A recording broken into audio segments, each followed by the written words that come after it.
Noticia de última hora: el empresario argentino Enrique Chop ya es venerable. Así lo confirmó Monseñor Santiago Olivera, delegado para la causa de los santos de la Conferencia Episcopal Argentina.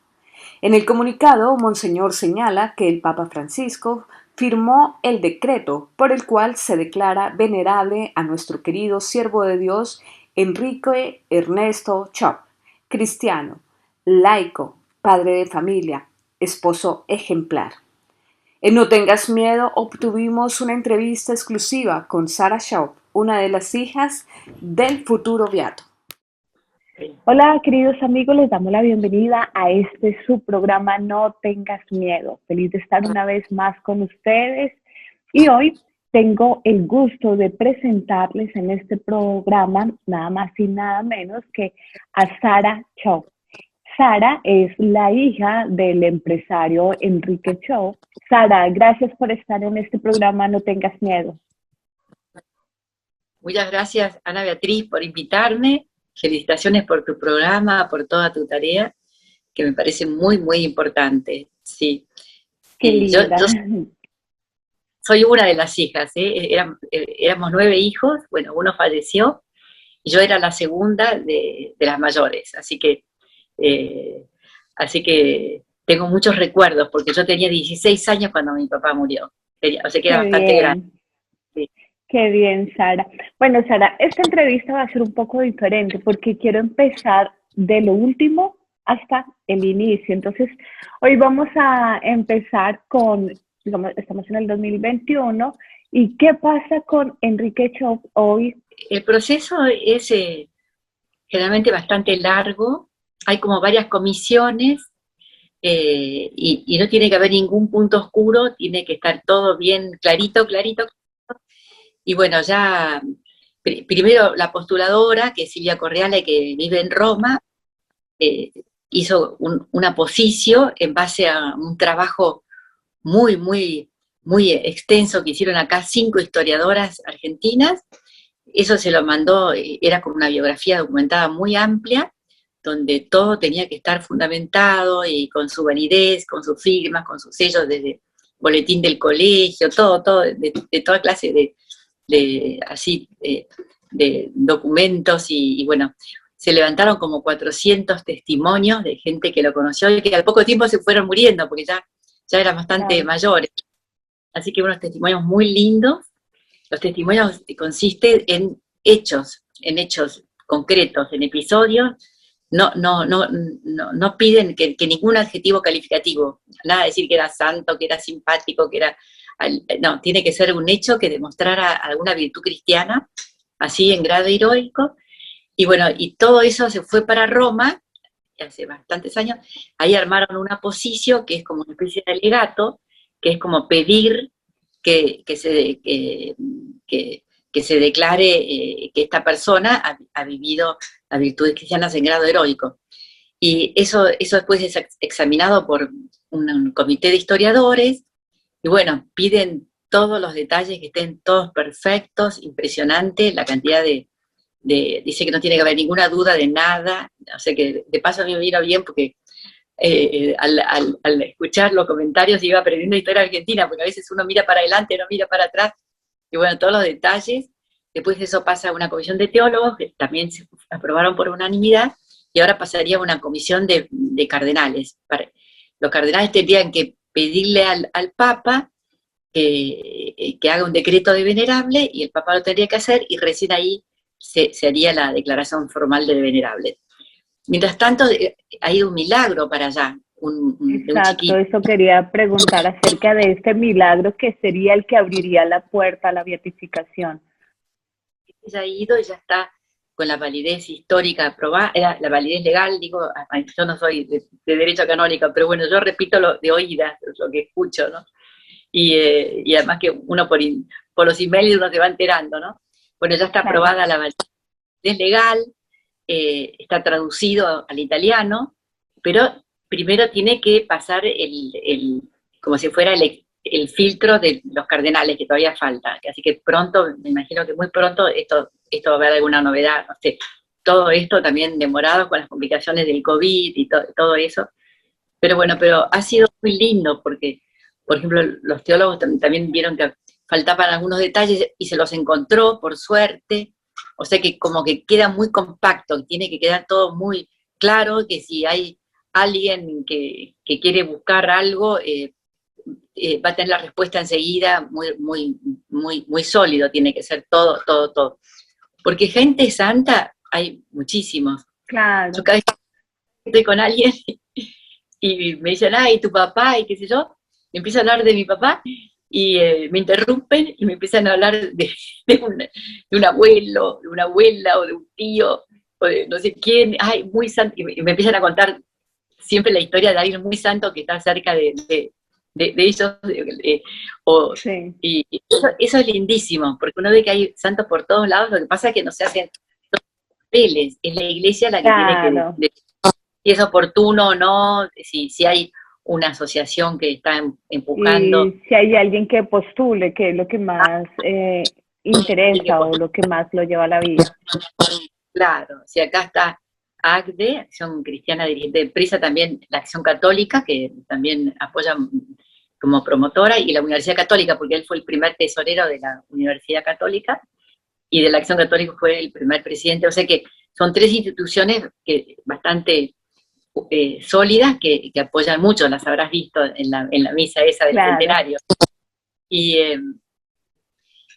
entonces, sí, eso a mí para mí es muy gratificante, ver que Sí. toda la gente me dice, ay, tengo una persona buenísima, y empiezan a hablar de alguna persona muy buena.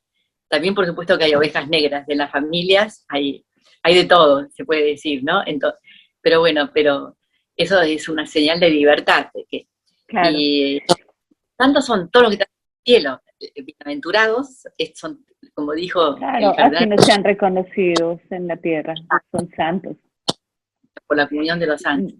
Sí, Sí. Sara, ¿qué se siente ser hija de alguien que muy pronto podría llegar a ser reconocido un santo de la iglesia, reconocido oficialmente? Yo siento mucha paz, mucha paz. Fue una cosa muy linda. A mí me daba pena porque cuando murió él, yo pensé, bueno, todos se van a olvidar de mi papá, porque esa es la ley de la vida, ¿no es cierto? Uh-huh.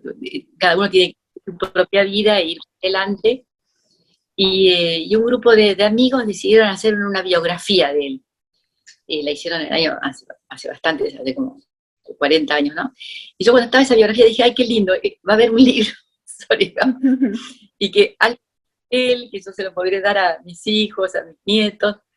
Yo ahí sentí una gran alegría con esa primera biografía que hubo, ¿no? Ahora hay muchas más cosas. O sea, no, paz y alegría, nada raro, porque cuando yo lo tenía cerca, me parecía que todos los papás eran iguales, que todos eran así. Me llama mucho la atención por ahí ir a otra casa y ver a alguien enojado, de mal humor, o que no saludaban, ¿no? Porque Uh-huh. muy afectuoso, muy amable con todo el mundo. Y así que cuando yo vivía con él, me parecía que lo más natural del mundo, no me llamaba la atención. Después cuando se fue al cielo, se puede decir que ahí sí que se podía decir que la extrañé mucho. Yo era adolescente, tenía 16 años, así que fue duro, pero como sea, pero ahora es como que no, nada raro, no es nada raro. Para mí es muy natural todo. Es muy Sí. natural, con paz, mucha alegría. Todo me da mucha alegría, no, nada de extremo, sino que Bueno, uno lo que tiene la tranquilidad es que estoy segura que estará en el cielo. Eso para mí es lo más importante, ¿no? Que todos tenemos que llegar al cielo. Sí, claro. sí. Sara, ¿cómo fue esta niñez de Enrique teniendo en cuenta que perdió a la madre a los 4 años de edad? Entonces no es algo fácil para un niño tener que crecer sin su madre. Esto generalmente puede crear en los niños esa herida, un vacío, de pronto que sienten que los otros niños tienen mamá y yo no la tengo. Enrique ¿Cómo funcionó esta parte, esta herida? ¿Cómo lo marcó a él en la infancia? ¿O sencillamente esta falencia que tuvo se convirtió en una fortaleza para él? ¿Cómo fue? Exactamente lo que decís vos. Bueno, él también, su mamá eran 13 hermanos, así que tenía muchos, muchos tíos, muchas tías.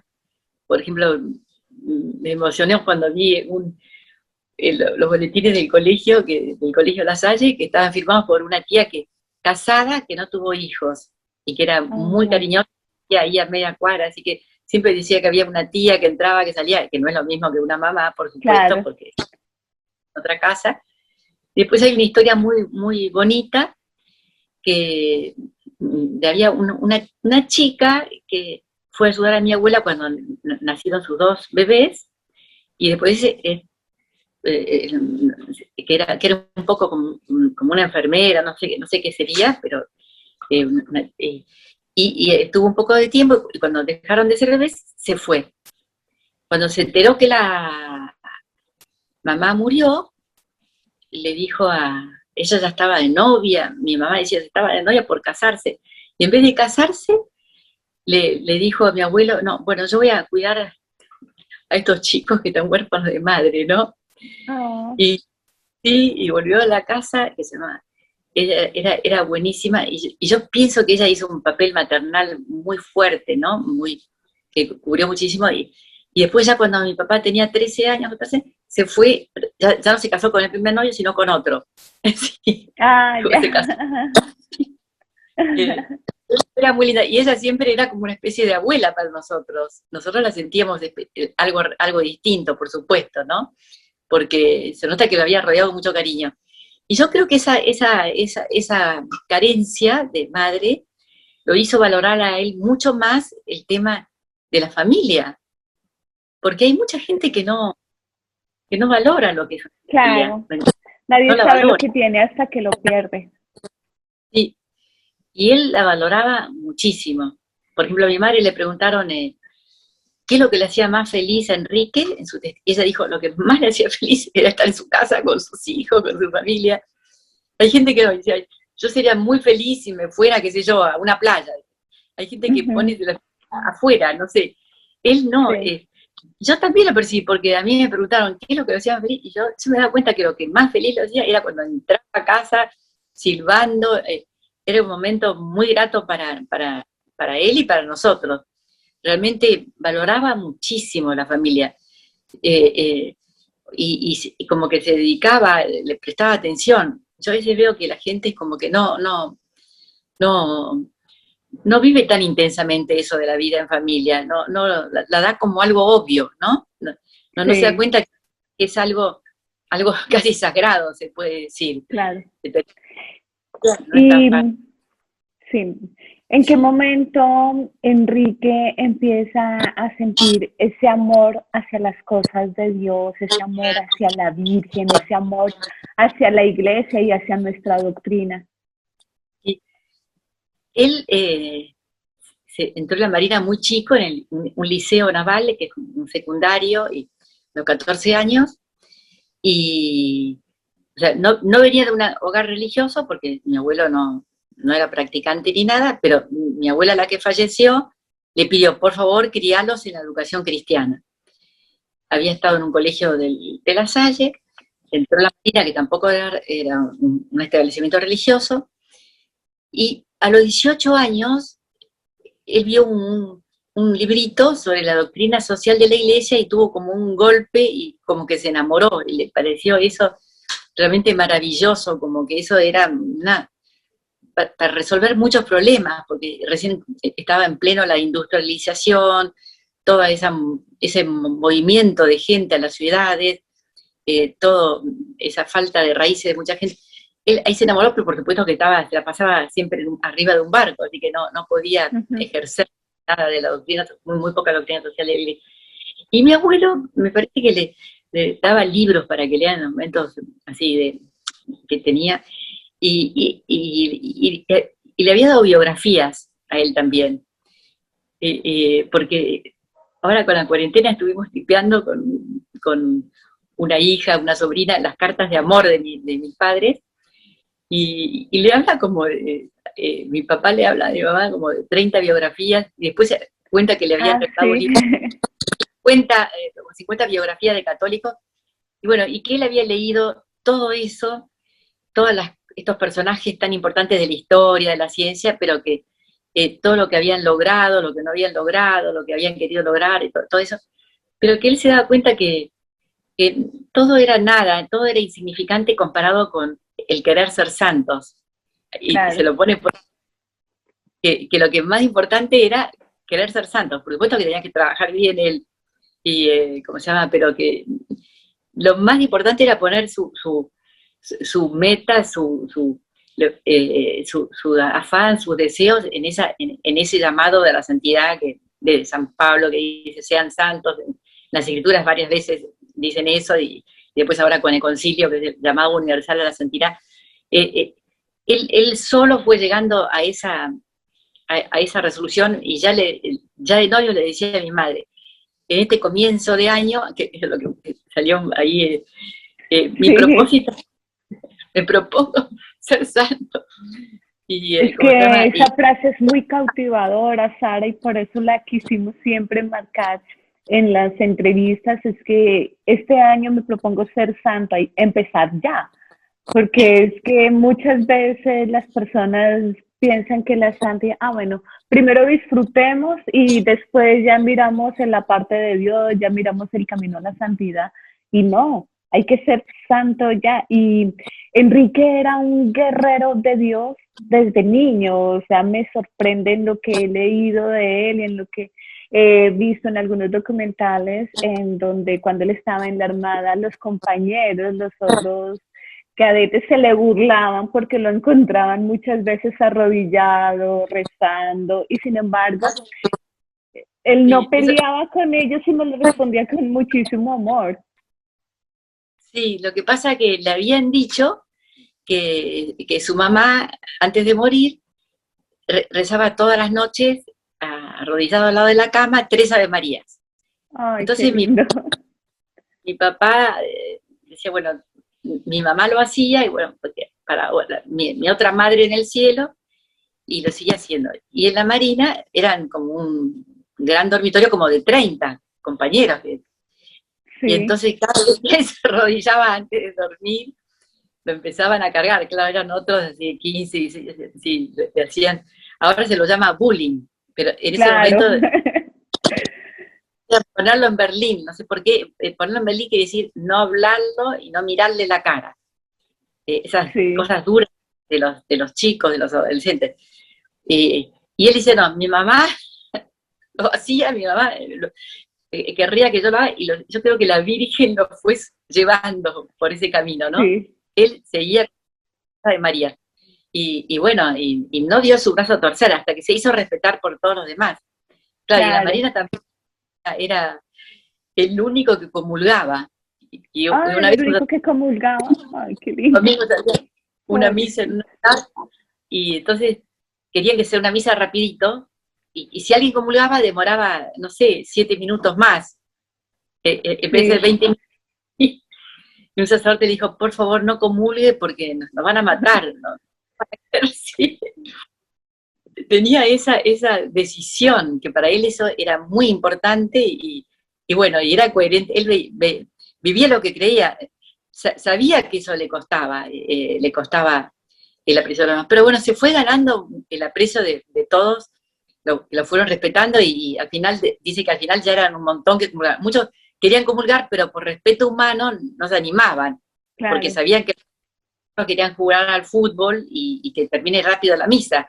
Entonces como que sí. incomodaba a todos. Pero bueno, y él, Qué él lindo. siempre era consciente con los hechos, no solo con las palabras, sino él plasmaba en los hechos lo que él pensaba, sí.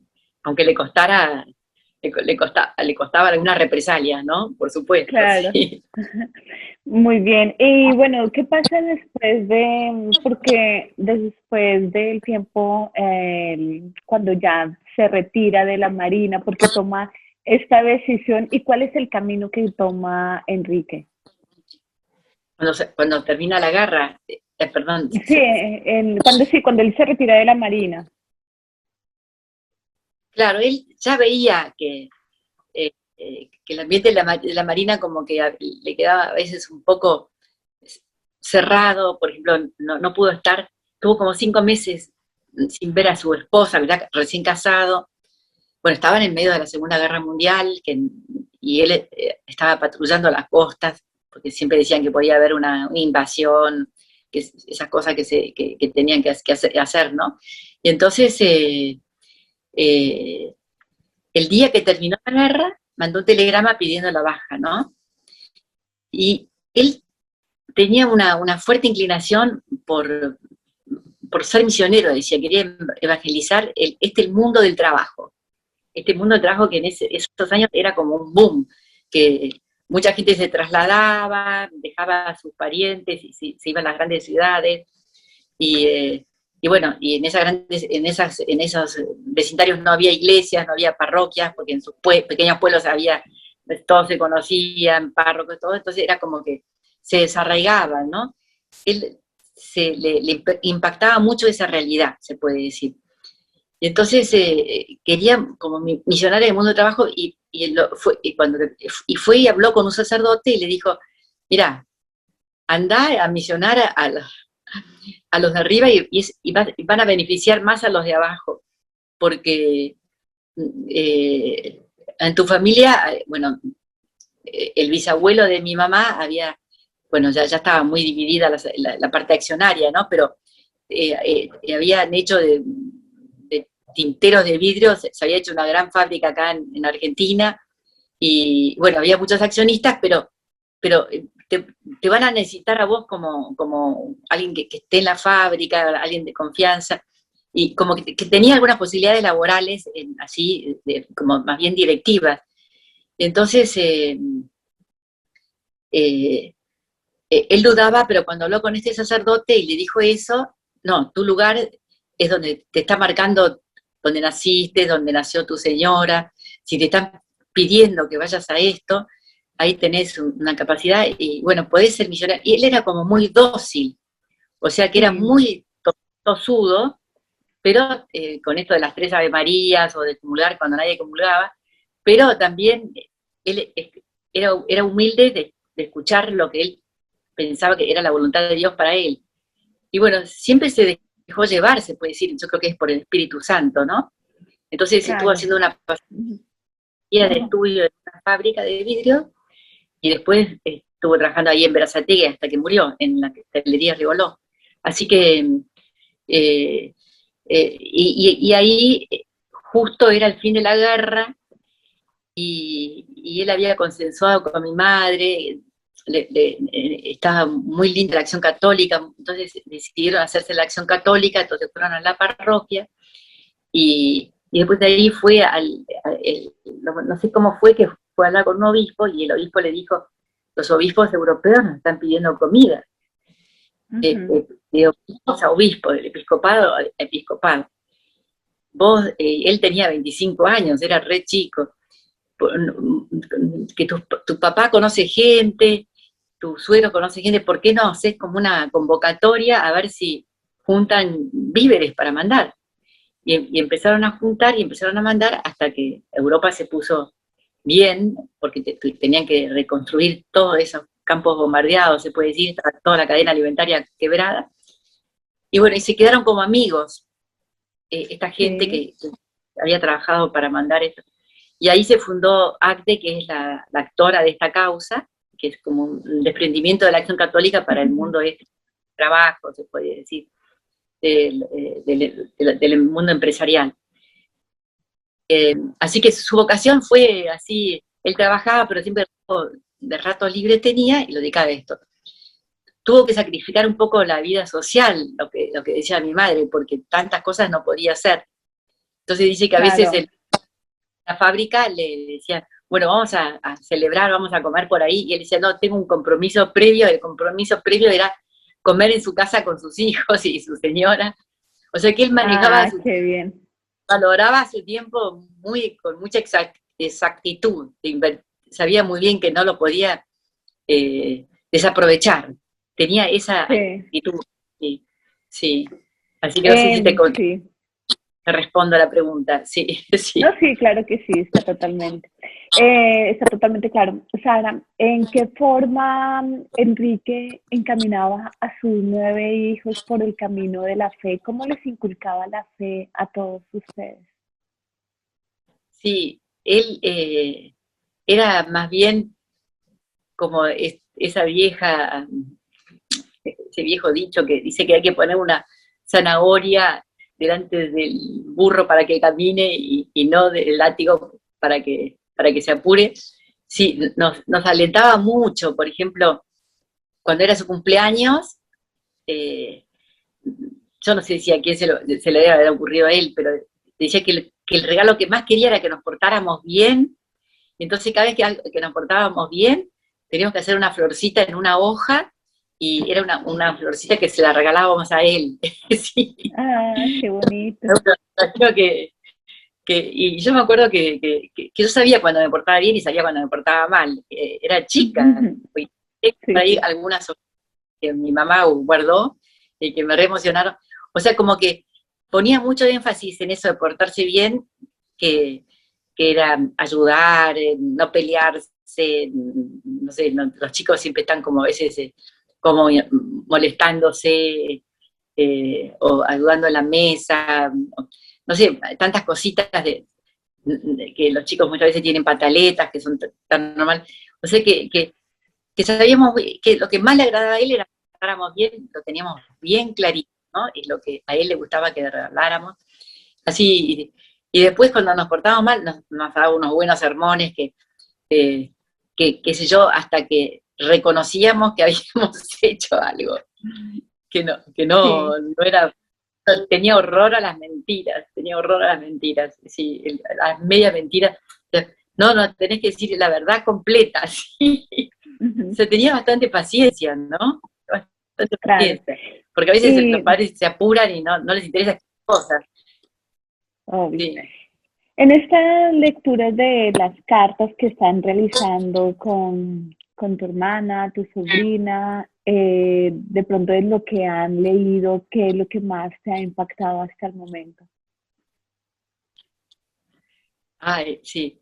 Me impactó mucho, yo ya soy abuela, ¿no? Pero cómo fue eso de noviazgo, porque a veces la palabra noviazgo como que ahora no se lo valora tanto. Y cómo carta iba, carta venía, cómo se iban poniendo de acuerdo en todo, ¿no? De en esto, en lo otro. Y mi papá muy joven, yo creo que tenía 20 años, le escribía a mi mamá, yo planifico mucho, porque son menos como ingenieros los marinos, porque tienen que calcular el viento, el mar, qué sé yo, los tornillos, todo. Y calculo todo y planifico todo, tengo mis horarios, los cumplo, hasta los minutos me fijo, eh, pero no planifico para nada mi vida espiritual, le pone a mi mamá. Ah, Sería muy lindo que hagamos un programa de vida, le pone a mamá, sí. A mamá, ah, qué lindo. un poco a ella le decía, bueno, vos lo que quieras, pero recordá que yo soy Marta, le contesta. Varias veces le dice, acordate que yo soy Marta, porque lo veía él como muy, muy estricto, ¿no? De todo esto, y yo veo que vos sos más bien María, más místico, pero acordate eso, que yo tengo vocación por ser Marta, entonces, pero ya, entonces empiezan, que tardó como, a ver, como 3 años, en hacer un programa de vida para los dos, porque Ah, ella quería él quería que ella también, y entonces claro, discutían cada detalle, ¿no? Cada detalle, sí. Entonces él iba a sí. sacar cosas, no sé, de San Francisco de Sales, tenía una tía que era terciaria franciscana, que en ese momento había muchos laicos que eran así, y, y leyeron en no sé qué reglamento, y mamá decía, no, eso de usar un escapulario grande que me va a incomodar, me va a pinchar. Lo habían cuando tenían 20, pero realmente estaban decididos a cumplir con ese programa de vida que se hacían para la vida de casado, por supuesto, ¿no? Y se ve el crecimiento, ¿no? O sea, aparte del rosario diario, de ir a misa lo posible, porque como estaba en el barco no tenía muchas misas, hay como un crecimiento espiritual cada vez, y como que él iba sacando de una cosa de un lado, de otro santo, Santo Tomás, de Moro, Santo Tomás de Aquino, iba sacando como plan de vida, como normas de piedad para la vida diaria, ponía para la vida en general, después un examen de conciencia, y se lo mandaba a mamá se lo corregía, iba y volvía, y entonces hasta que, o sea, hay como 10 borradores, y los llamó bien. peldaños de amor a Dios, porque decía que esto había que como que cuidarlo, y así como uno cuida su trabajo, también había que cuidar la vida espiritual, no dejarla así, no improvisar o dejarla para último minuto. Era así como muy metódico. Claro. A mí me reimpresionó eso, la verdad, y sobre todo eso, cómo debatían. En un momento le dice, no sé dónde había sacado a mi papá, que había que ser como un poco desprendido y viajar sin valijas. Sería de algo, claro, los religiosos iban de convento en convento sin valijas. Claro. Y mi mamá me dijo, no, sin valijas imposible. Hasta allá bueno, tampoco. Ya sé que a vos no te gustó tal cosa, le pone él. O sea, él era respetuoso de lo que ella le gustaba o no le gustaba. O sea, estaban decididos a hacer realidad todo eso. Muy lindo, porque yo pienso que eran muy, muy jóvenes, todos esos propósitos que tenían, y bueno, y soy testigo que los vivió y los concretó en su vida cotidiana, sin hacer nada raro, ¿no? Porque no era nada raro, no se notaba para nada, pero al leerlo me di cuenta que había un gran esfuerzo ahí y una gran decisión. Él quería eso y lo veía como más importante que cualquier logro de cualquier personaje de toda la historia. Porque, sí.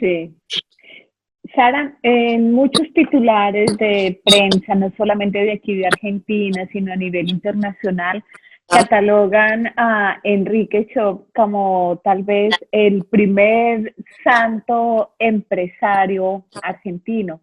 Y están marcando mucho la parte empresarial en él. Entonces, hasta el mismo Papa ha dicho, necesitamos empresarios como Enrique Chop. ¿Qué crees que fue lo que más marcó a nivel empresarial en la vida de Enrique Chop para que hoy en día se le reconozca como ese empresario que podría llegar a ser santo? Sí, varios así del mundo de las empresas, de la administración, dicen como que fue muy adelantado, porque ahora se hablan de las empresas B, se hablan del impacto ambiental, de la responsabilidad social empresaria, de no contaminar a los vecinos, de no contaminar el agua, no sé. Ahora hay plena conciencia que la empresa está en medio de una comunidad. Y él decía, una empresa es una comunidad de vida, una comunidad de personas. Entonces, no solamente los que trabajan ahí, sino los proveedores, los clientes. Él lo veía como personas unidas con un propósito común, que era esto, que la empresa tenía un marino me decía, claro, tu papá realmente era un buen marino, porque dice que los marinos de estar flotando en el agua da una sensación de fragilidad grande, porque uno no siente la misma firmeza que pisar la tierra. Entonces eso psicológicamente parece que impacta hasta en las neuronas, que es una profesión muy antigua, que los apóstoles también eran marinos porque eran pescadores, se podía decir, decía. Sí. Entonces, él tenía muy claro que los marinos llegan a buen puerto o no llegan todos o ninguno, pero no se pueden cortar solos. Todos tienen que esforzarse cada uno en su lugar. Y él un poco decía como que una empresa era como un buque, que que siempre hay problemitas en un buque, no se puede decir que en un buque siempre hay problemas, tiene que estar pintando, se oxidan las cosas, y bueno, en una empresa también, y bueno, y a él le interesaba, y eso, hay testimonios que dicen que él en vez de ir y meterse en una oficina, en no querer hablar con nadie, y sentarse a leer, no, iba recorriendo, se ponía un overall, metía la mano, tenía una cosita para medir el termómetro del calor de los hornos, preguntaba si había problemas, porque siempre hay problemas, hasta en una casa siempre hay algo que se rompe lamentablemente, todo eso. O sea, se interesaba que todo marchara bien, ¿no? Y que, bueno, y andaba muy bien esa fábrica en ese momento. O sea que realmente se podía decir que disfrutaba con, con todas esas cosas. Ah, y además, cuando algo no andaba bien, hay como testimonios que 3 veces que fue caminando a Luján, y bueno, tenía muchas intenciones, que no era la gran peregrinación que se hace ahora de la gente joven, sino una asociación muy antigua que había de peregrinos a Luján, más de adultos. Y se fue y era porque un motor no andaba, y la máquina no andaba, quedaban afuera 100 personas. Y después volvió y la máquina empezó a andar bien, no sé qué querían hacer. También envases medicinales hacían también, aparte de envases para conservas y todo. Y, así que no, él valoraba. Leía también que solía invitar a los sindicalistas a comer a su casa y que para los sindicalistas eso les parecía algo súper extraño, como un jefe nos puede invitar a su casa, y lo miraban de una forma rara. ¿Esto es así? Sí, sí, porque él decía como bueno, que había como que eran socios, que eran como socios. Y en ese momento era algo, no era algo normal, había como una cultura de ser adversarios, toda esa ideología.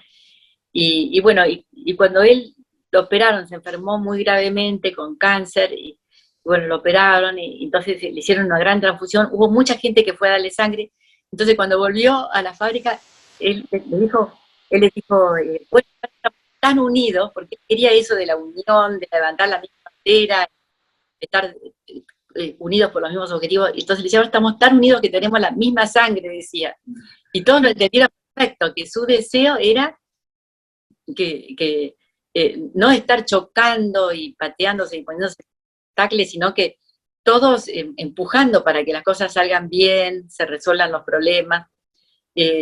Tenía eso muy metido de lo que era una empresa. Y un marino me decía, esa es la mentalidad de los marinos, porque si no tienen esa mentalidad, el barco se hunde. O sea que, claro, tienen esa noción de la unión que se le pone muy fuerte, y bueno, y eso se puede decir que lo formó para la fábrica, verla así, como una unidad de personas, unidad de objetivos, y decía que era una comunidad de vida. Así que, muy lindo. Y él también siempre se apoyaba mucho en todas esas palabras así del mundo laboral, y decía que la Virgen era como una socia. O sea que si uno tiene un socio, no, tiene que consultar al socio antes de hacer algún gasto, antes de todo, tiene que tomarse el trabajo de preguntar qué se quiere, qué no se quiere. Y bueno, entonces que siempre él consultaba con su socia, que era la Santísima Virgen, sí. O sea que en todo metía, era todo muy integral en su cabeza, se puede decir. No era, soy católico cuando voy a misa los domingos, no, era todo. Sí. Él veía ahí, y la gente lo percibía, yo creo. Sí. Sara, como hija de una persona que pues posiblemente, y lo más seguro es que será, o sea, ya debe ser santo, pero va a ser reconocido santo oficialmente por la iglesia, ¿qué crees que alcanzar la santidad, qué tan difícil es alcanzar la santidad hoy en día en este mundo en el que vivimos? Y yo creo que es accesible para todos, yo creo, ¿no? Lo que pasa es que la gente a veces ve la santidad como algo muy bizarro o raro, pero si cada uno es honesto en el mundo, en la situación que está viviendo, y hace las cosas lo mejor posible, y y tiene espíritu de servicio y no es un egocéntrico que está pensando en su propio beneficio nada más, sino que es, como dicen algunas feministas, un free choice, es una decisión libre que uno tiene que tomar, y por algo se repite en las Sagradas Escrituras eso de que sean santos, de San Pablo a los Hebreos, hay montones de citas que no las recuerdo en especial, pero si lo dicen es porque se puede.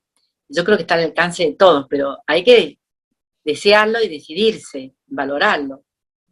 Yo pienso que ahí mi papá lo vio en la biografía que todos podían ser santos, porque no sé, lástima que algunos libros no los nombraba, pero todos, cada uno en su lugar, pueden hacer las cosas bien, y yo creo que la mayoría de la gente quiere hacer las cosas bien. A veces estamos diciendo, sí, pues es la misión que Dios nos da. pero ese poquito, como decías, esta Santa Teresa de Calcuta, será una gota en el océano, hacer las cosas bien, pero esa gota es una gota que hay que ponerla, ¿no? Y eso depende de cada uno, de la libertad de cada uno. Bueno, no sé. Bueno, así es, Sara. Bueno, pues muchas gracias por esta entrevista, por todos estos datos tan bonitos que nos dan y que nos empujan más a todas las personas a iniciar ese proceso de santidad al que estamos llamados todos. Quisiera pedirte si tienes algún mensaje para que las personas que vean este programa se unan en oración para que este proceso pues sea lo más corto posible y podamos tener este santo empresario en la iglesia. Sí, la postuladora siempre está escribiendo, recen por la pronta beatificación, porque dice que sin oración estas cosas no caminan, y bueno, que bueno, que las causas de beatificación son parte de la enseñanza de la Iglesia, porque la Iglesia tiene las Sagradas Escrituras, todo el magisterio, todos los sacramentos, un montón de cosas, y también tienen estas causas que son miles, ni conocemos la cantidad de causas que hay. Por ejemplo, la postuladora tiene 100 causas a cargo de ella, impresionante, y todas de gente muy distinta, de lugares muy distintos, que hicieron cosas muy distintas, pero bueno, cada uno en su lugar, y están buscando ver, que se cree que han sido santos. O sea que todos podemos ser santos si lo queremos, y estamos llamados, y que valorar eso, tener autoestima, es la única vida que tenemos, y la tenemos que usar bien, sí, lo mejor posible.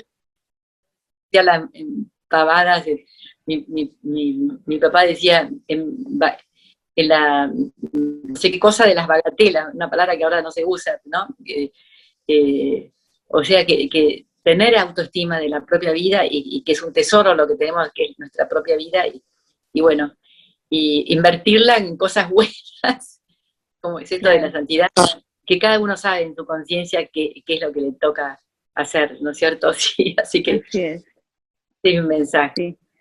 Bueno, Sara, pues muchas gracias. Gracias una vez más por estar aquí en este programa, y a ustedes, queridos amigos, también gracias por seguir este programa No Tengas Miedo. No olviden hacer su suscripción, activar la campanita para que de esta forma les lleguen las notificaciones. Nos vemos en un próximo programa, y que Dios los bendiga y la Virgen los acompañe siempre. Bueno, Ana Beatriz, muchísimas gracias, hasta pronto, y unidas en la oración, ¿eh? Bueno, gracias.